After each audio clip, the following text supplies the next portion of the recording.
Good morning! So, today, nagpunta ako sa 7-Eleven and then I bought this. So, this is a busog meal ng 7-Eleven. Recall ko lang na dati sa halagang 60, I think, 60 pesos, nandun na lahat.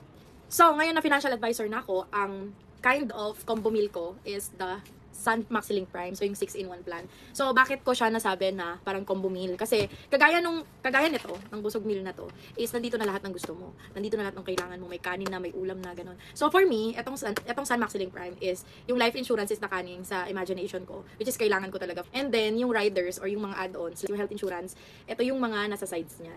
So, ngayon, yung investment fund value, yung critical illness benefit, yung hospitalization or yung hospital income benefit, yun yung tingin ko sa kanila. So, every time na in-explain ko yun with my client is, lagi kong sinasabi na combo na siya. Kasi, isa lang yung binibili mo, pero nandun na lahat yung anim na kailangan mo. Meron una, life insurance. Diba sabi natin, kapag nawala ka, naging angel ka, ito na yun. Okay? Until age 88 to. With investment fund value. Then, meron siyang 4 na riders or yung add-ons. Ito siya for me. Itong mga ulam na to. So, meron siyang accidental death benefit, critical illness benefit, total disability benefit, and hospital income benefit. So, if you guys have your own plan, check nyo if kumpleto na ba yan, combo na ba yan, meron ba yung itlog, meron ba yung sisig, or meron ba yan nung 4 na sinabi kong riders, or baka life insurance lang yan. So, check nyo if ano pa yung kulang nyo, and then, get a complete package na.